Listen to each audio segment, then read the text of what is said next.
Welcome to the One Stop Crop Podcast, your one-stop shop for all things farming, conservation, and the environment right here in Sandusky County.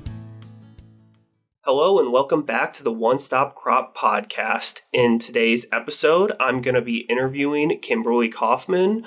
She's the Executive Director of Black Swamp Bird Observatory, about birds, their migration patterns and migration in general, and bird conservation. So how about you introduce yourself, Kimberly? Well, thank you so much, Zach. I'm honored and excited to be here, and I hope you have 3 or 4 hours to talk about I'm cool with birds and bird that. migration and bird conservation. I mean, you could have a series on each one of those topics, but I am the executive director at Black Swamp Bird Observatory, and in addition to hosting the country's biggest birding festival, we're a nonprofit. We're based out of Oak Harbor, Ohio, and we have been studying migratory birds here for more than 30 years.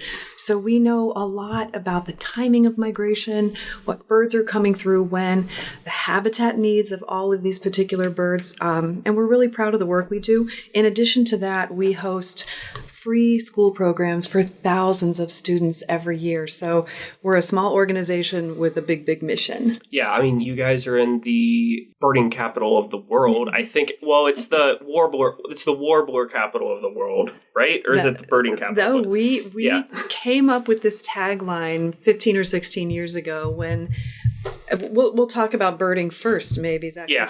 Oh, for sure. Yeah. So we have dubbed this the warbler capital of the world, Oak Harbor, Ohio in particular, because Oak Harbor is home to Black Swamp Bird Observatory, McGee Marsh State Wildlife Area, and Ottawa National Wildlife Refuge, which is the Fish and Wildlife Service. And those three really make up the epicenter of spring birding for Northwest Ohio.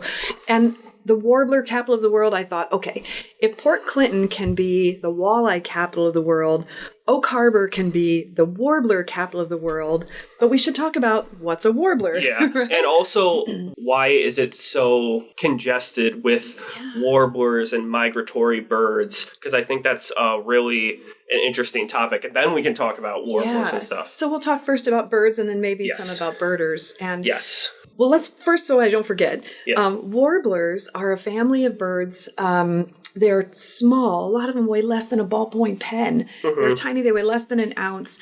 Many of them are wintering in Central and South America, and they come through here in spring in this mad rush, particularly during May, and they're on their way to their breeding grounds in Canada and Alaska.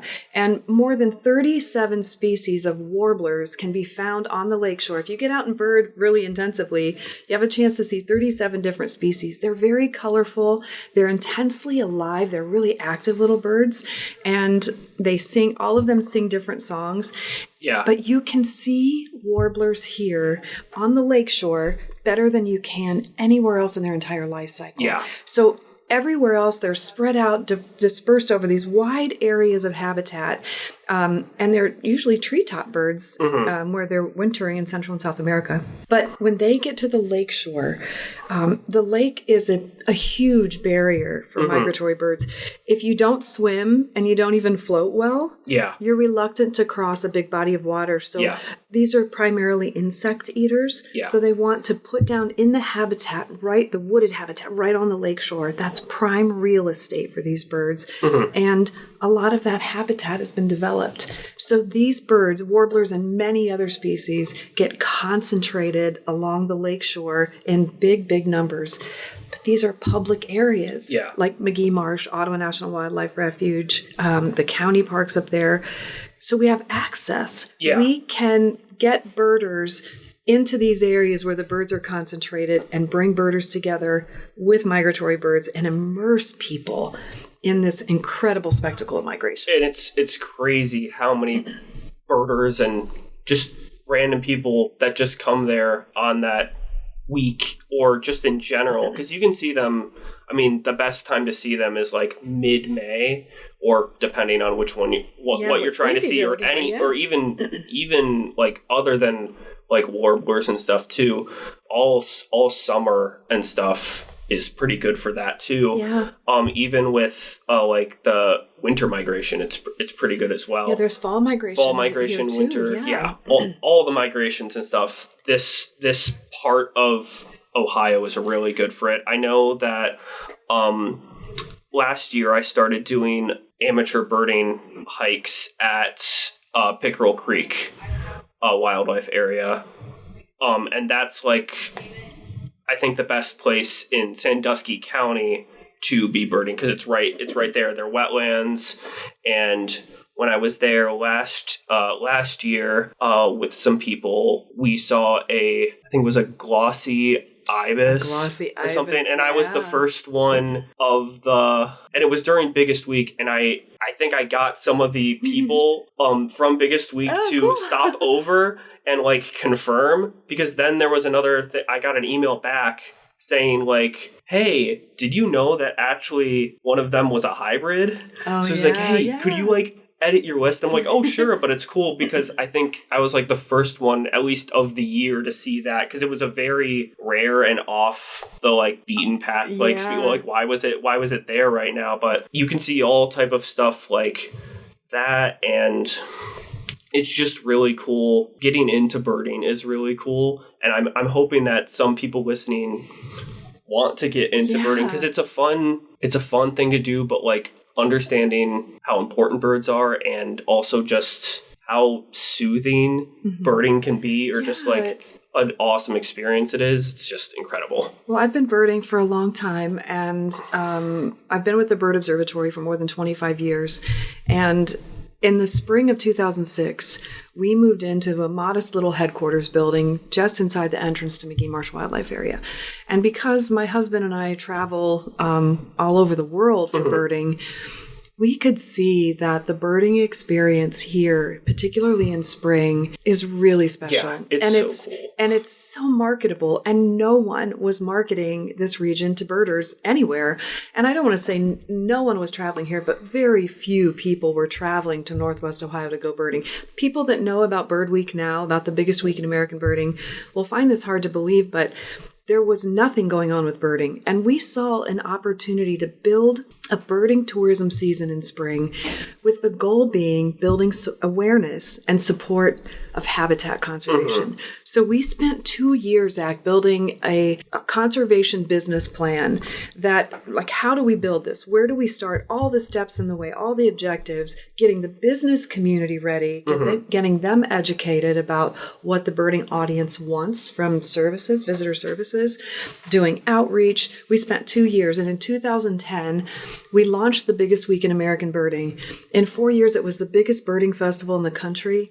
And now, from nothing, this scrappy little organization, Black Swamp Bird Observatory, has built a birding tourism season that injects more than $40 million a year. I was hoping you had the numbers economy. On that. I was like, I was hoping you would bring up the numbers, because I knew it was like it was a really big number, and like that's kind of what I guess Lake Erie in general, along the coastline, that's like what one of our biggest tourism things are, from like, you know, the Cleveland area all the way to like the end in like Toledo and stuff. And even the Great Lakes, that's like their biggest source of, you know, income sort of is tourism and stuff. A lot of people are just sort of unaware of what a driver tourism is for this region, for the entire lakeshore.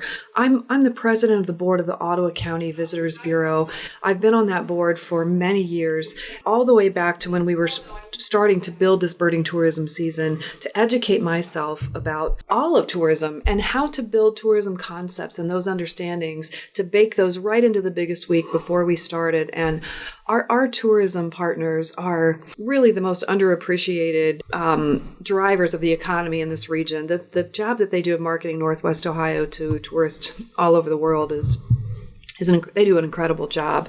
But to back up, I think the biggest week in American birding and the birding tourism season that we've created really represents what I love about nonprofit work, about mission-driven organizations, that you take a small group of people that don't really pull anything from the local economy. We're not asking for much, and we turn that into something that injects $40 million into the local economy. I think that's why nonprofits in general are really worth supporting, because you have just the most passionate people dedicated to their cause, and we certainly are among those. But the birding here is good for a number of reasons. One, we talked about how the lake is a barrier to birds. But to back that up a little further, in spring, migratory songbirds are taking 3 general routes coming north. The first are the group of birds, and each group has different species in it. The first group doesn't want to cross the Gulf, so they're skirting the Gulf of Mexico, coming up around the edge, and then coming up through Texas through the Great Plains. The second group will come up to the Yucatan Peninsula in Mexico and take off over the Gulf. We call them the trans-Gulf migrants. Yeah. These little birds, most of them weighing less than an ounce, will fly for 18 hours straight over the Gulf. It's crazy what it's crazy what birds do. You're like, wow, they're like such troopers when it comes to stuff. Incredible. Yeah. The third route will come up through the east, through the Antilles, into Cuba, up the eastern seaboard.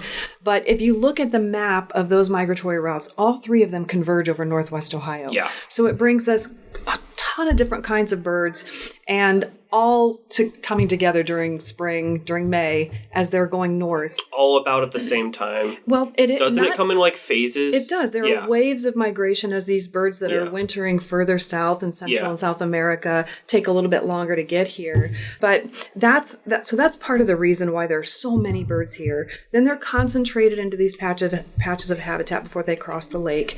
But the birding experience is great because typically migration happens early enough in the season that there aren't any biting insects. So it's mostly before mosquitoes and flies are out. And it's typically before the full leaf out. So you can see the birds really well. You can see And they're so intent. By the time they get to this latitude, the males, it's close enough to the breeding season that the males are singing. Yeah. And you don't have that like down on the Gulf Coast in Texas. Yes. So all of these things really come together to make the birding experience here absolutely phenomenal. And now we have 80,000 people a year coming here just to go birding. And that represents the largest gathering of birders anywhere in the world. Yeah. That's how good the birding is here. It's also really fun when you're on the boardwalk in McGee Marsh. Is that McGee? Yeah. When you're on the boardwalk and they are literally coming within like a couple feet of you. Like they have no fear and stuff. They're oblivious to all of these people, just completely focused on eating insects and building up that fuel to cross the lake. Yeah. And it's just, I've spent hours and hours out there over the years watching people, just their jaws drop at how close these birds can be. And it's not the biggest week in American birding. We have something for everyone, whether you're an experienced birder who's been birding for decades or you've never gone birding before. We will make that entry point as warm and as welcoming and as easy as possible. We hope people will register for the event because there are a lot of great things for people to register, but you don't even have to. The first year, actually the second year, we just were there. We haven't even registered and stuff because like working and everything, it's like I don't know when I'm going to be able to come and stuff. But it's inviting. Like you can just, the parking might be rough, but like to get in. But like it's crazy the amount of stuff that you guys have available at this point, and that's. Birding is kind of, I feel like, taken off since the turn of the century. I feel like it's kind of taken off. Birding has always been a fun hobby that lots and lots of people did. If people are interested in learning more about how to get started in birding, just go to Black Swamp Bird Observatory. You can find us online, or thebiggestweekinamericanbirding.com. That's the website. There are tons of free birding opportunities, and they're accessible. No matter how you bird, we have birding for people who are visually impaired, who are deaf, who are birding from a wheelchair. There's something for everyone at this festival. Cool. I've seen so many different people and stuff there. We've had people from every state, more than 50 countries, and all 7 continents registering for the biggest week. It's truly an international event. It brings people here, the nicest people from all over the world. And it's like human nature, really. When you see something really cool or beautiful or exciting, you want to share it with people. And the birding community is the same way. You could go out into these birding areas at McGee Marsh Wildlife Area or Ottawa National Wildlife Refuge, any of the metro parks or county parks.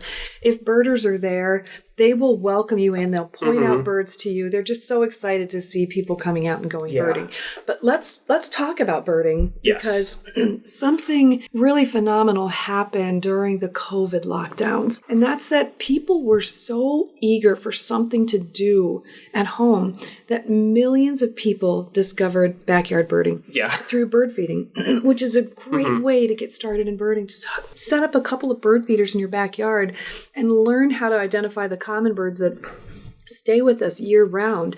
But millions of people bought bird feeders and started birding either in their yards or in their close park systems. And in 2022, the U.S. Fish and Wildlife Service they do it on a regular basis, but it's an outdoor recreation survey. And they added a whole section on birding.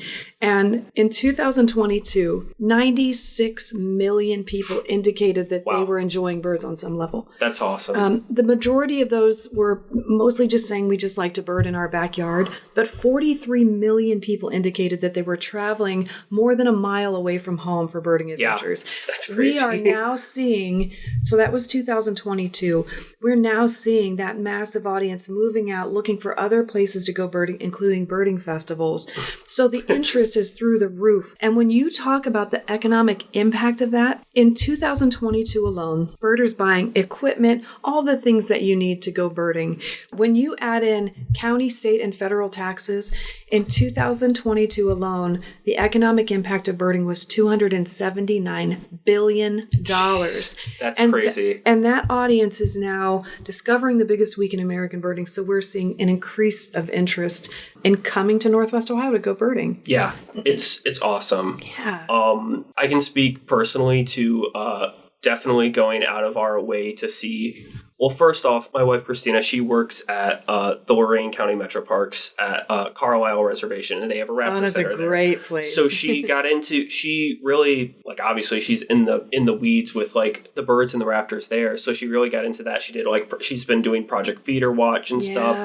And that really got her started with birding and stuff. And then, so that, now I'm getting my wires crossed. We started, like, birding in December of 2023, I think, actually, trying to do the, like, easy birds, but neither of us, I think, had really started our, like, lists and stuff until actually this month. We're recording this in April of 2025. And we did so much stuff. We went to Biggest Week, but we weren't, we weren't doing our list at that point. But we have now gone to, I think have a list, a checklist in like 3 or 4 states. But we also went to the Canadian Rockies for our honeymoon. So we saw Canada birds, and then we were just like a couple weeks ago down along the Rio Grande at Big Bend and and those like 4 Big Bend, Carlsbad Caverns, White Sands, and Guadalupe Mountains national parks. But specifically Big Bend is another huge, like, it's kind of the southern northwest Ohio in the way that it's like, it's also a weird, like, all the birds coalesce there too type thing. But now, so we've wanted to go on these like really cool trips, but our somewhat ulterior motive is to see more birds because we just want to see so much more. So she just hit 250 2 days ago as of recording this, and I'm at 223. It's much less of a round number. And you guys really represent, are you probably in your I'm 26. Yeah, I was going to say, you're either late 20s, early 30s. Yeah. And it's really, we talked a little bit about the stats of birding and how many people are doing it, but we should really talk about birding itself and why so many more people are discovering that it's such a cool thing to do. And it's because birding can be so many different things to different people. It can be super easy as putting a bird feeder up in your backyard and just enjoying what birds come to the feeder. Birding can also, as you've indicated, can be motivate people to travel. because once you get started, it can be kind of addictive. Yeah. It's like, what I want is, once I discovered birds, they brought so much joy and wonder and excitement to my life. They get me outside, they get me away from the computer, all those things. It's really actually good for you. Yeah. You're out, you're breathing fresh air. In fact, the Alzheimer's Society at some point was recommending birding as being really a good thing to do for your brain health, because you have to follow the birds, and if you're using binoculars, that makes sense. Yeah. It's actually really a good, healthy thing to do. But for so long, people had this impression, this stereotype of birders of being either little old ladies out there or the weirdos with their pith helmets and their Bermuda shorts. It's not like that at all. Yeah. And it's such a cool thing to do. These birds, the behaviors, the songs that they sing, it can be very challenging trying to identify something that has wings and is flying. They move around. It's such a great thing to do. And there are different birds in all these different places. You mentioned Texas, the coast of Florida. There are all these different places, different birds. And you talked about your list. Yeah. What Zach is talking about is a life list. Yeah. I guess I should have explained that better. Yeah. When birders are really it can be a competition. Yeah. And that's the cool thing is, like, it's all different levels of, I mean, we're not doing it as a competition. We're doing it as just like, hey, we want to keep track and have it just be a memory. And so birders, like Zach and Christina? Yes, Christina. Are keeping what birders call a life list. And what that means is just a list of the names of the birds that when you see them for the very first time. And just in Northwest Ohio alone, we've documented more than 350 species, either that reside here or pass through in spring and fall migration. And when you start to move out, there are more than 10,000 different species in the world. And again, traveling, it becomes something that really, if you're traveling for business or you're on vacation, looking to see what birds might be around you, it motivates people to travel. It's really fun. Until a couple years ago, we really only were able to identify the 5 most common. I know what a cardinal is. I know what a blue jay is. A robin. And then I didn't know what type of sparrow was the one but it's obviously the house sparrows and stuff. And I'm like a red-winged blackbird. We knew the red-winged blackbirds come in around this time, but now we can identify a lot more. She can identify more than me, but hey, I'm just along for the ride sometimes. Yeah. I'm the driver that drives around, and I'm like, I'm going to get the list too, Oh, that's great. But almost all of our birding experiences have all been basically experiences that we've shared together, which is pretty cool. And it's a great thing for couples to do. It's a great thing for families, singles, and the age ranges are insane. And then there's the super competitive birders too. And that stuff is crazy. But it's so cool because I think any way that anyone wants to enjoy birding, I think is great. I'm not one of those crazed listers that treats it like a competition, but I think it's fine if they do, as long as they do something to support bird conservation. As long as we all give back a little bit, and it doesn't have to be complicated, Zach. That's our core mission at Black Swamp Bird Observatory. It's just to create awareness and appreciation for birds and their habitats. If your listeners go to Black Swamp Bird Observatory's website, there's a drop-down tab for conservation. There's a whole list of things that people can do in their daily lives. You don't have to be an expert or go lobby Congress to impact bird conservation. It can be just as simple as what coffee you drink. Yeah. And there's more information about that. But if people really like coffee, look for bird-friendly or shade-grown coffee. Because coffee is a shrub. Yeah. And it's traditionally grown under the shade of native trees in Central and South America. And I didn't even think about that. And big companies, somewhere around the 70s and 80s, realized that they could go in and bulldoze this habitat and plant coffee in rows in the sun. It's called sun coffee. They douse it with chemicals, and it's really resulted in the destruction of a lot of native habitat. There's a whole certification now through the Smithsonian that certifies shade-friendly or shade-grown, bird-friendly coffy. It's a little bit more expensive, but it tastes amazing. So just that. Yeah. Just educating yourself. You're supporting like that. Yeah. And you're supporting birds by drinking coffee. Exactly. Keeping cats indoors. Outdoor roaming cats are the number one cause of bird mortality. Outdoor roaming cats kill more migratory birds and songbirds than anything else in the world. Habitat loss is the biggest cause, but you could almost make the argument when cats are out roaming that they are destroying the habitat. And I love cats. Yeah, we don't have kids. But, we have 3 indoor cats that are. It's probably obscene how much we cater to these cats. They're like our kids. We treat them like kids.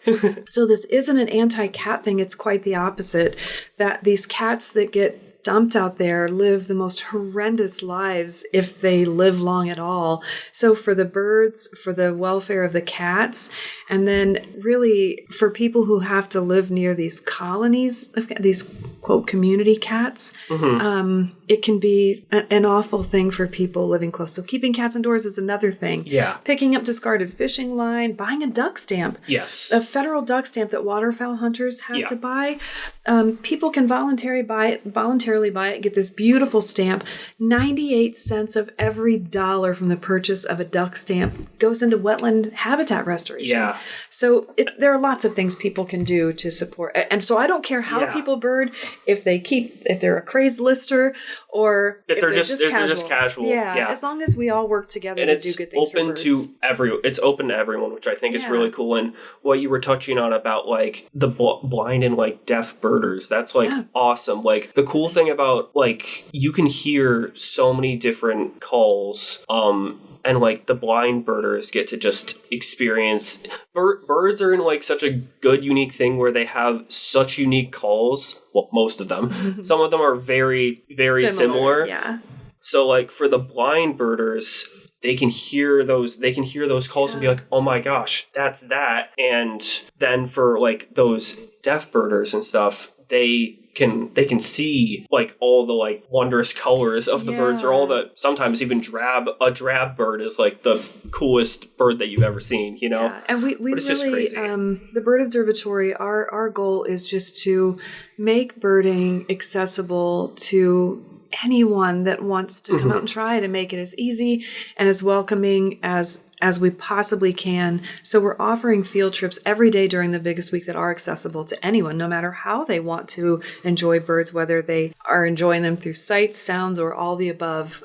Any way that you want to come out and try it will make it easy for you. But and birding is just, once people get started, I mentioned this earlier, it can be very addictive. And at our home, in our life, my husband, Ken Kaufman, is a world-renowned bird expert. He's known and respected all over the world for his expertise, but also he's just such a great guy too. Yeah. And it's like a lifestyle for us. It's what we live, eat, breathe every day. It's like we're always thinking about it, but it doesn't have to be like that. It can be just as easy as getting out, but I hope everyone will at least try it. Yeah. This spring, already now, even though the festival is in May, we time this 10-day festival to coincide with the peak of songbird migration. But birds are already migrating back. Oh, yeah. The first birds, the red-winged blackbirds that come back by the thousands, they're already coming back.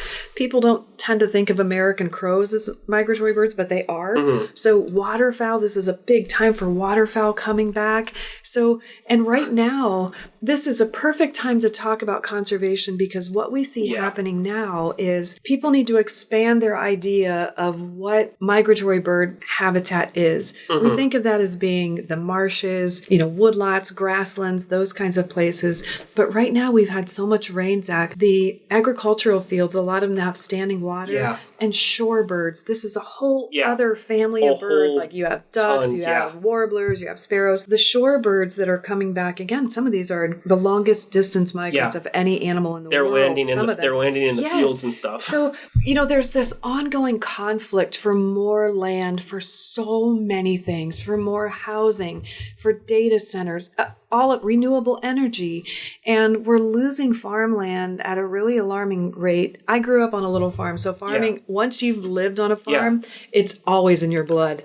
There's a balance of everything. But I think it's really important to understand that. Is farmland the best, richest quality habitat for birds? No. But it's a habitat. And it's important still. Shorebirds are out in those flooded fields. We see swans, tundra swans are now overwintering in Ohio. This is something that 20 years ago you would have never seen. And I my theory is when we started to implement no-till farming and we weren't fall plowing, it left a lot of corn fodder. It created food for tundra swans to forage. They'll spend the night in the marshes and move out into these agriculture fields to forage. You can see 3,000 swans in one field. Sandhill cranes, which is this beautiful, huge, stately bird that was almost completely lost from Ohio, is making a huge comeback thanks to our state and federal wildlife agencies. They will forage in agricultural fields. So everything is in balance, right? It's wetlands are so important for the quality of Lake Erie, for wildlife, for our own health. But we need farmland too, and the birds will use farmland. They are not going to forage in a data center. And I'm not being anti-data center. But but it makes sense for the birds. I mean, birds can't, they're not going to be able to have habitat there. Right. Yeah. So everything is in balance, but we have to consider the needs of birds in this equation as well. And the reason is that birds are not just these beautiful things that's fun to go out and look at. They provide incredibly important ecosystem services for the health that impact the health of humans. Yeah. For the one main thing is that they keep insect populations in balance. That whole food web is really important, and birds have a huge role in that. They also disperse seeds and they pollinate some plants. Yeah. So if you are never going to go out to go birding or enjoy birds, at the very least you have to have respect for birds' role in ecosystem services that keep our world in balance and keep us healthy. One of the things that I feel like some people that I've known in the past, whenever they see for instance a vulture of some kind, they're like, ugh, that's disgusting that they eat roadkill and stuff, but they are literally the garbage men of the wild world because they help prevent diseases from spreading to us from that dead roadkill or any of that stuff. So even the most ugly in quotes birds can still have a big impact. And like you said, they do so many different ecosystem services. We have to toss in a icky fact in case there are any families and in case there are any kids listening, because the kids love gross stuff. Yeah. So turkey vultures, a lot of people call them buzzards. They are the roadkill cleanup crew. Yeah. And they have these bright red heads. The adults do. The young have dark heads. They are like a dark gray, but there's no skin on the top of their head because they stick their heads up inside the carcasses to get all the good stuff out, and not having feathers on their head prevents them from getting all kinds of icky bacteria on their feathers. It's the grossest thing, but also really cool how nature works that way. Yeah, it's just crazy the amount of uniqueness that every single bird has, and every single bird is important in its own special way and stuff. It is. I mean, people say, oh, well, who cares if we lose one species of bird somewhere? But it's every bird plays an important role in the ecosystem, whether it's maybe it pollinates a specific plant. That domino effect, if we remove anything from the natural world, will impact us. It'll impact the health of humans in some way. It's something we all should be invested, at least in educating ourselves and being aware of how we can impact the rest of the world around us. And I hope your listeners will just do one thing. This spring, in May, when you're out there, our lives are so busy and there's so much noise, literally and figuratively. The noise level in our world just continues to increase. We did a project with an artist named Daisy Ginsburg a few years ago at the Toledo Museum of Art, who talked about all of that background noise and how birdsong has to get louder and louder to be heard over it. It's something we don't think about. The black-capped chickadees have adapted to become louder and louder and louder because of that. Because that was one of the first bird facts that I told on my hikes. So did you know this? Yeah. But we don't realize that it impacts us too. It impacts humans. So this spring, if you can step out into your backyard, if you can go to a county park anywhere, just stop even for 10 seconds and just try to close out all that background urban noise, the noise of humans, and listen to the symphony of nature song that's been around you your entire life. Yeah. And so many times, Zach, I've been given presentations or programs for adults, and we go outside and I say, let's just spend 10 seconds listening to all the nature sounds that are around you that we just aren't tuned into, it's shocking the look on people's faces that they don't realize, oh my God, I've been hearing just this. Close your eyes It's and been it's here like, my whole wow. life, and I just didn't hear it. Even toads. Yeah, we talk about bird stuff. song, and the robins are singing that cheery song, but toads sing. Yeah. They have a trill. So the natural world just delivers so much joy and wonder. And as it relates to birds, it's not just the way they look or the songs that they sing or, the joy that they bring to their feeders. When you start to be able to identify birds and pin a name on a bird, that's when the endless curiosity will fuel the rest of your life, because the journey that some of these birds make in migration is absolutely astonishing. I mentioned shorebirds earlier that are passing through and using the flooded farm fields. And a couple of those in particular, one is called the bar-tailed godwit. Now, we don't get bar-tailed godwits in Ohio, but we do get some of their cousins like marbled godwits or Smithsonian godwits. These are big shorebirds. They're maybe 10 to 12 inches tall. They have long legs, big long beaks. They're really cool birds. So the bar-tailed godwit breeds in northern Alaska, and in fall, bar-tailed godwits make a non-stop flight from Alaska to New Zealand. They make that flight in one stop. Before they leave Alaska, they pack up eating all kinds of things, macroinvertebrates, all these different things.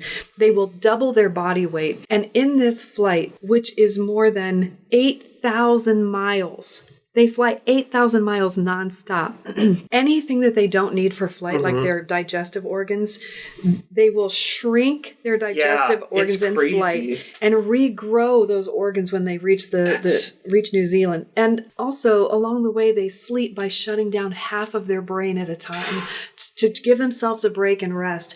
It's if that bird can do that, we can do our part. The simple things we can do in our life to protect habitat and be good conservationists, good stewards of the land that these birds need. Yeah. I think one of the things that I really liked is how you drew in like the whole hey, farming is important to birds. I'm glad you drew that in when it comes to conservation. So us doing our parts with our H2 Ohio programmer, for instance, or any conservation that you're doing on your farm, because a lot of the listeners are farmers and stuff. Yeah. You are actually already doing important conservation for birds and other animals and stuff. So it's great. There are lots of things that the farming community can do too.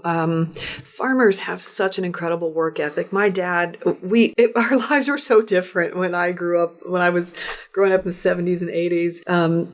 If you were bored, we went outside and picked up rocks or pulled weeds. In the fields. We were busy all the time. And I'm not saying that. Well, I won't get into parenting. I'm not a parent. I don't have kids, so I'm not even going to go there. But it was just a different experience. And we were outside all the time playing. Our parents would have to yell for us to come back inside. I don't think kids, they're so busy. I don't think they get enough outdoor time. But my dad just had such a strong work ethic that sitting down doing nothing was just not in his DNA. So fence rows. He would go out and clear fence rows. And now we're just advocating for, if you can leave fence rows, those fence rows become corridors for birds that are, you don't have to have a massive forest. Yeah. A good just leaving fence some row. Stuff, Eastern bluebirds, the fence rows are places where there are a lot of cavities in trees where the woodpeckers have hammered out holes. Secondary cavity nesters. So the woodpeckers drill out the holes, and then birds like chickadees and eastern bluebirds that everybody loves will nest in those cavities then. Fence rows were such an important habitat for eastern bluebirds. So if farmers can leave fence rows, maybe they consider, I've seen a lot more fall plowing again. And I'm sure there's really good justification for that. But if you can leave a corn stubble field until the next spring, that's great habitat for birds. If there's a wet corner of a farm field, don't tile it, let it lay wet. Again, a half an acre or less can provide great habitat for migratory birds when they're passing through here. Yeah. We're all in this together, and there's a balance of everything. Farmers can do their part to support bird conservation, and we can do our part to say, first of all, it isn't just birds that need farmland. It's humans. We need it too. Yeah. It's everything is a balance, and two, just the timing of spreading manure and how we're doing that. is really crucial for the health of the lake too. So again, everything's a balance. The one conservation thing that we didn't touch on that I remember hearing and seeing stuff about is the light pollution and stuff too. Yeah. And also like birds flying into windows and how we can change like that up. Can you speak on that? Absolutely. I mentioned that outdoor roaming cats are, and these are house cats, are the number one cause of bird mortality. They kill billions of birds, and a lot of them are killed during a really vulnerable time when the birds are nesting. At that point, it doesn't matter if your cat has a bell, a big collar on it, nothing is going to stop that cat from eating birds in their nest. So it's really vitally important that people consider that. The second leading cause of mortality of birds is collisions with glass. And tall lighted buildings, we talked a little bit about migration, but let's start there, because if humans could fly, we could migrate the way that waterfowl and swans and geese do, because they migrate during the day using visual landmarks, and the adults teach the young the way. It's like, come on, follow me, and they're communicating about it. In songbirds, it's much more like science fiction, because these little birds, we'll talk about warblers. There's a little warbler called a blackpoll warbler. Blackpoll warblers nest up in Alaska, some of them all the way up in the Yukon Territory. And this little bird is going to hatch out, again, tiny, it would fit in the palm of your hand. And it may be around its nest for a month or two where the adults are kind of feeding it until it's learning its way. And then songbirds migrate at night, and they are hatched out instinctively knowing when and where to migrate. It's crazy. So this little blackpoll warbler, then now it's ready. It's got all of its adult feathers. Some night when the sky is clear and the wind is right, this little warbler is going to take off on its own. There are no adults showing it the way. And it's migratory bird. Migration isn't just a straight north and south. It's not that simple. A lot of these birds are making easterly or westerly movements, and the blackpoll is that way. So this little bird will take off at night, and it's flying. It will come to the lakeshore here in Ohio, and we banned the scientific research that we do at Black Swamp involves capturing birds. So we're setting up these big nets. They're called mist nets, MIST. They're roughly 12 feet high, 42 feet long, and the birds can't see them. It's sort of like a volleyball net combined with a hairnet. And they go up in these lanes, and the birds can't see them. And then our staff and volunteers are trained to extract these birds. We take all kinds of measurements, put a little aluminum band on their leg that has it's almost like a serial number or social security number, and then off they go. We banned more blackpoll warblers in our banding station. The station is behind Davis-Besse, believe it or not, in the marsh back there, than anywhere else in the world, really. So these little blackpoll warblers then will move east to the eastern seaboard and take off and be flying over the Atlantic Ocean for 80 hours. This is a bird that at its heaviest weighs about 16 grams. So they're migrating at night, and again, the route, where and when to go, that blackpoll warbler will go all the way to the tip of Brazil in a nonstop flight, and it just knows where to go instinctively. It's an innate thing. So understanding that, there have been tons of studies about how do they do that? How do these songbirds do that? And celestial navigation, that they understand the star patterns and how to orient north and south depending on where the star pattern is at different times in spring and fall. And I found this so fascinating. Yeah, and somehow tall lighted buildings disorient migratory birds at night. And they will, in big cities, thousands of birds collide and are killed when they crash into these tall lighted buildings. Or some of them will just circle the building disoriented until they drop to the ground at night. That's one level of it. It's the simplest thing during spring and fall migration to turn off specific kind of lights. Upper level lights in tall buildings, like skyscrapers and some of the tall buildings in the city of Toledo, or upward decorative pointing lights, those are the worst. Yeah, those are because it goes straight. It goes straight up rather than the ones that have like I guess I'm going to call them the caps, and they're kind of pointed like down. If you can, if it's like down like at I'm going to say like a pyramid, that's a lot better and kind of shines the light on what is actually like needed, like the road or the sidewalk or the whatever. Whereas those other lights that are decorative, they don't really. They're just shooting into the sky. And let's face it, we need some lights in places like that for security reasons, for sure. Particularly at night. So one thing at Black Swamp, we've been advocating for, it's called the Lights Out program. It's just turning off those certain types of lights during spring and fall migration. We, through our work, most of the big tall buildings in the city of Toledo are participating. So they're turning off their lights from April through June, and then again, like through August through October during fall migration.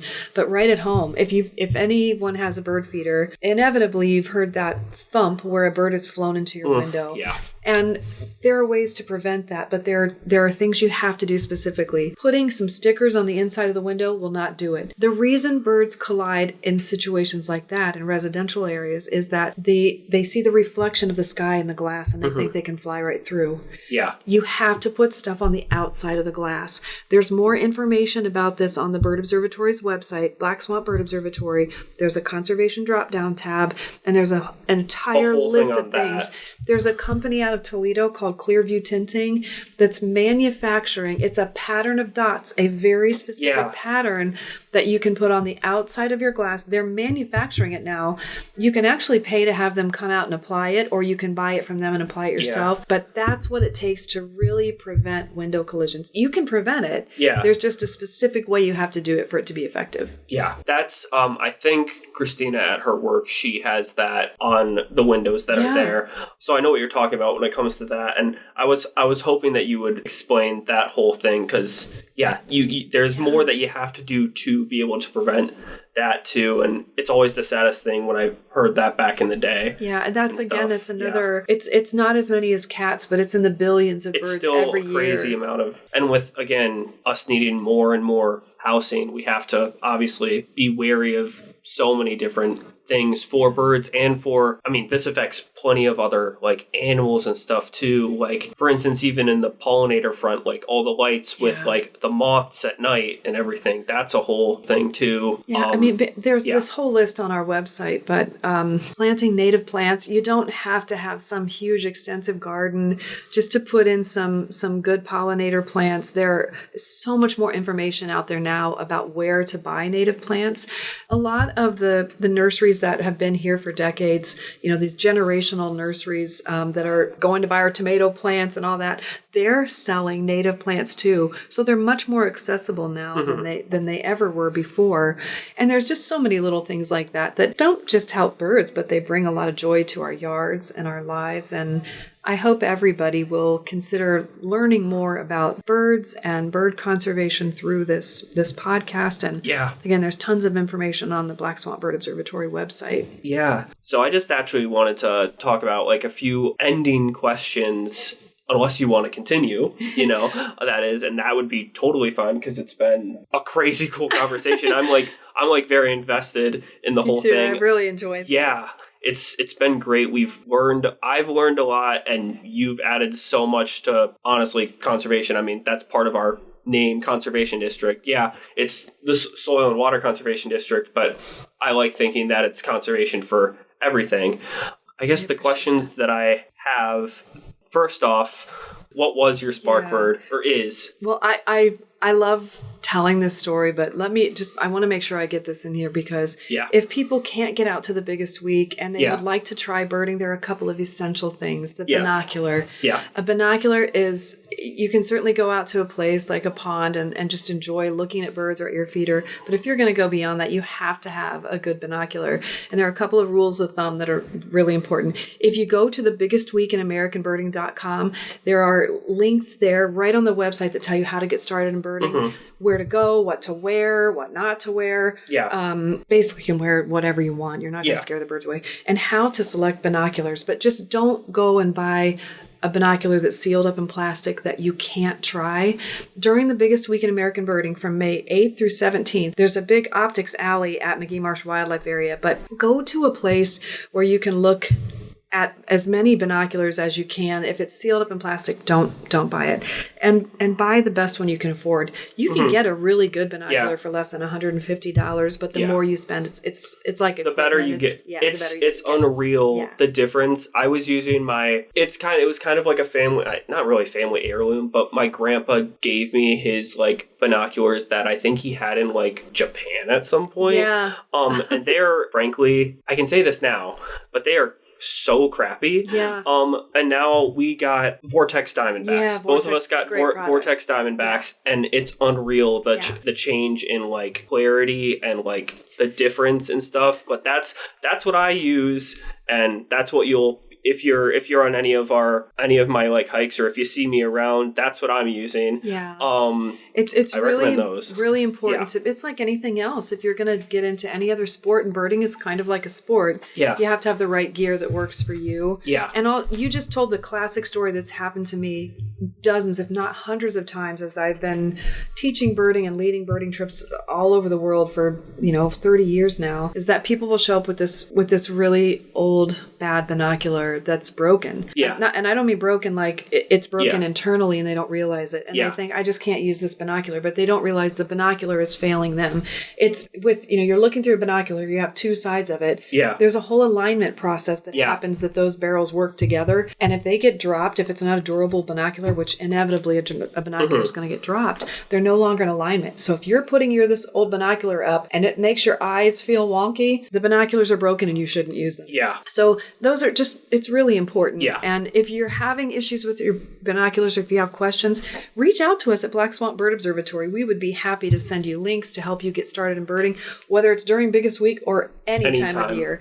And the way I got started, to talk about my spark bird, is I grew up on a little farm outside of Cary, between Cary and Van Loo, Ohio. Mm-hmm. So, just like 40 minutes south of here. And we worked on the farm, and I was outside playing all the time, and we had a creek by our house. I was playing in the creek, but somehow I just failed to connect with the diversity of birds that was around me my whole childhood. I just didn't notice. I mean, certainly Dad would say, there goes a turkey buzzard, or what a robin was. But I was at an appointment in Cary, and outside the window of the office was this bird feeder, and we didn't have a lot of money, so I didn't even know bird feeding was a thing. But on every perch, this was in the summer, was an American goldfinch. And in summer, the male American goldfinches are this dazzling yellow with black and white in their wings. They look like little escaped canaries. And I said to the lady at the counter, oh my God, what are these birds? They look like cage birds, but outside. And she's like, oh my gosh, Kim. She was the one that put the feeder up. She said, those are goldfinches. They're so common everywhere. Like as soon as you put a feeder up. And Zach, I mean this sincerely, the entire course of my life changed in that instant. Yeah. Because I thought, I'm a very curious person. I love to learn You're things. Like, they're common? I'm like, You're like, what? If birds that beautiful have been around me my whole life, what other birds are out there? What else is out there? And I have never looked back. I've dedicated the rest of my life to trying to figure that out and to help other people know there's this incredible world out there. If we just step out of the buzz of our daily life and all the things that we have to deal with and spend a little time outside looking at birds, you're going to notice butterflies and plants and things that are happening right outside our door that will bring such joy and enhance the quality of your life. Yeah. It doesn't have to be some exotic birds. Our common birds are mine is exotic. Mine isn't exotic either. What is yours? So to explain what a spark bird kind of is it's basically, I would say it's kind of the bird that kind of got you started into birding. It's the spark bird. It's self-explanatory. My spark bird was the northern flicker, because first off, I think that woodpeckers are really cool. And the problem with the northern flicker, back in the day, I thought it was really hard to find and stuff. Now I've seen it. Now I see it a lot more. Yeah. But first off, the colors are really cool because there's yellow shafted and red shafted flickers. And when I was first trying to find the bird, I hadn't found the bird, but I'd heard it a lot because I was using the Merlin app, and it sounds like I call it kind of like a laser beam. It's like pew pew is one of the ones that you hear the most. And then finally at Buck Creek State Park, I finally, I think, saw it for the first time, and I saw 4 or 5 of them, I think, on a wall. Yeah. Or wait. Okay, this is wrong because this is the first time I reported it after my list, but I hadn't had a list yet. But that was my first time I had seen it. But the males, they have this mustache and stuff, but they have this beautiful yellow wings, and they have this white rump mark that makes it very easy to spot. And across their breast are these little black chevrons that are just almost shaped like hearts. And the shaft is, if they're flying over, the feather shaft on their wings is yellow. shaft itself. They're just stunning birds. And the cool thing about them is they're just really cool, but they're a woodpecker, and you would assume they would be pecking wood, and like they sometimes do that, but they actually are on the ground more often eating ants. So like they're the ground-based woodpeckers. That's why you don't see them as often as others. And then when we were in the Upper Peninsula of Michigan, I think this might have been our spark to birding. We got back from the hike, and I'm talking about Christina and I. This is back in 2023.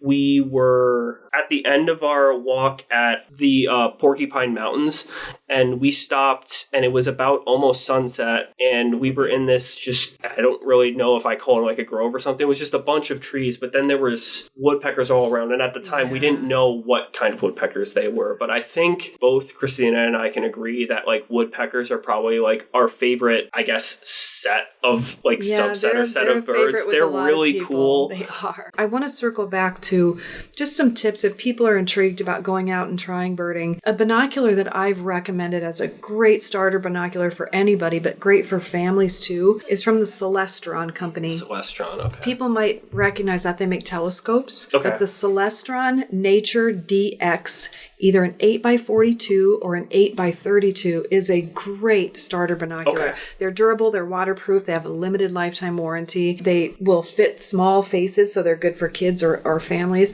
And then we've been talking about Merlin. Merlin is an app that you can get for free. Yeah. You can download it on your phone. It's produced by the Cornell Lab of Ornithology, and it's like magic. Yeah. It's not 100% accurate, but it's very close. You download the app, and they have what they call different bird packs. So depending on where you are, so here in the Midwest, you would look for that pack to download all those sounds.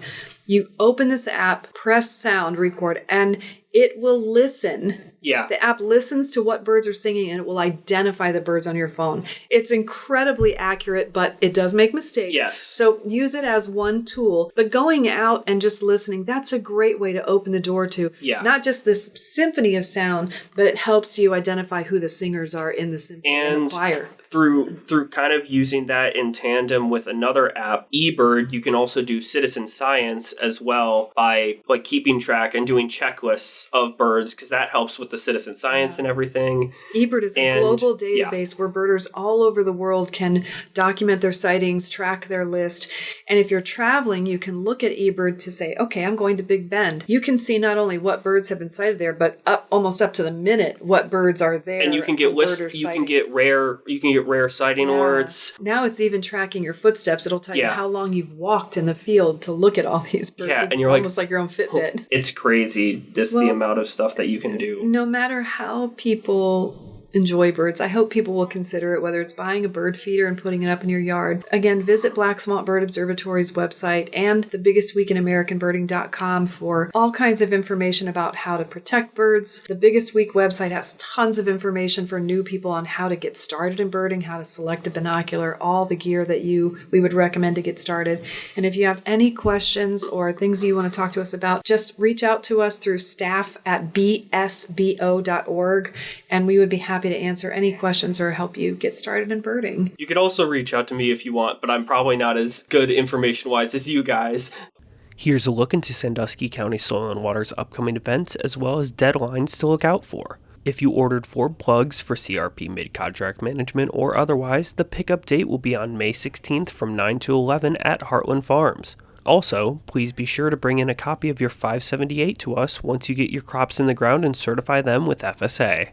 As for Zach's outreach programs, for the month of May, he'll be putting on beginning birding programs on May 5th at 4 p.m. at Gibsonburg Public Library, May 18th at 4 p.m. at Woodville Public Library, May 20th at 6:30 p.m. at Clyde Public Library, and May 26th at 6 p.m. at Burchard Public Library.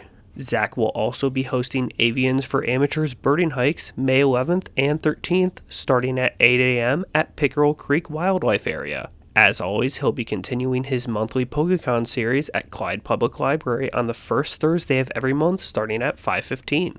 In June, Zach will be putting on a summer wildflowers program at Burchard, Gibsonburg, Clyde, and Woodville Public Libraries on June 10th, 15th, 16th, and 17th, respectively, starting at 5 p.m. Lastly, in July, he'll be putting on a moth identification program at Clyde, Gibsonburg, Woodville, and Burchard Public Libraries on July 6th, 13th, 20th, and 22nd, respectively, starting at 5 p.m. Be sure to keep an eye out on Facebook for these programs, as well as any more we may offer in the future. That wraps up today's episode of the One Stop Crop Podcast. We hope that you enjoyed your time with us and stay tuned for more podcast episodes in the future. If you'd like to contact us here at the office, please email us at sanduskycountyswcd@gmail.com or call us at 419-334-6324. Be sure to remember us as your one-stop shop for all things farming, conservation, and the environment here in Sandusky County, and thank you so much for listening in.